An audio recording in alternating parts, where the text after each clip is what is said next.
శ్రీరామకృష్ణ కథామృతం. వెన్నను కాచేటప్పుడు చిటపట శబ్దం వస్తుంది. నీరు ఎగిరి నెయ్యి తయారైతే చిటపట శబ్దం ఆగిపోతుంది. ఆ నెయ్యిలోనే పూరీ వేస్తే మళ్ళా చిటపట శబ్దం ఆరంభమవుతుంది. పూరీ కాలిన తరువాత ఇక శబ్దం ఉండదు. అలాగే సమాధి స్థితి పొందిన వ్యక్తి లోకోపదేశార్థం మళ్ళా కిందికి దిగి వచ్చి భగవంతుడి గురించి సంభాషిస్తాడు. పువ్వు మీద వాలే వరకే తేనెటీగ జూమ్ జూమ్ అంటూ రొదపెడుతుంది.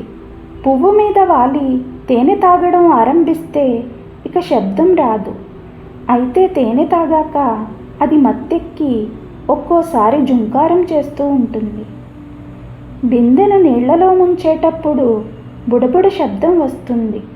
బిందె నీళ్లలో నిండాక శబ్దం రాదు. అందరూ నవ్వారు. ఆ బిందెలోని నీళ్లు మరో బిందెలో పోస్తే మళ్ళా శబ్దం వస్తుంది. ఋషులకు బ్రహ్మజ్ఞానం కలిగింది. విషయతృష్ణ ఈషణ్మాత్రమైనా ఉంటే బ్రహ్మజ్ఞానం కలగదు. ఋషులు ఎంతగా శ్రమపడేవారు. వేకువనే నిద్రలేచి ఆశ్రమాన్ని వదిలి వెళ్ళేవారు. పగలంతా ఏకాంతంలో బ్రహ్మధ్యాన చింతనలలో గడిపేవారు. రాత్రి ఆశ్రమానికి తిరిగి వచ్చి కందమూలాలను ఆహారంగా అరగించేవారు. శబ్దస్పర్శ రూపరసగంధాది విషయాల బారి నుండి మనసును దూరంగా ఉంచేవారు. అప్పుడే వారు బ్రహ్మాన్ని తమ ఆంతరంగిక చైతన్యంగా బోధనుందేవారు. కలికాలంలో జీవులు అన్నగత ప్రాణులు. దేహాభిమానం నశించదు. అలాంటి స్థితిలో సోహం అనటం మంచిది కాదు. అన్ని పనులు చేస్తూ నేనే బ్రహ్మం అనటం ఉచితం కాదు.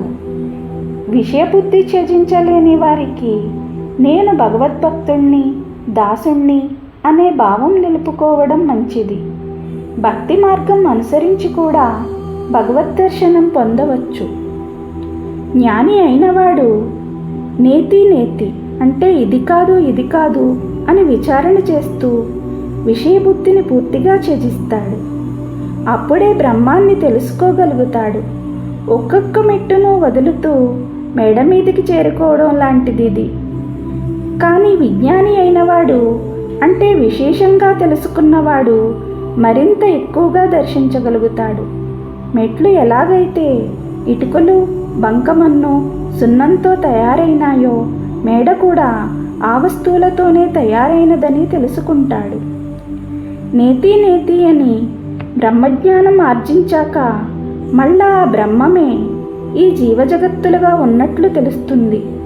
విజ్ఞాని అయినవాడు నిర్గుణ పరబ్రహ్మాన్ని సగుణ బ్రహ్మంగా కూడా దర్శిస్తాడు.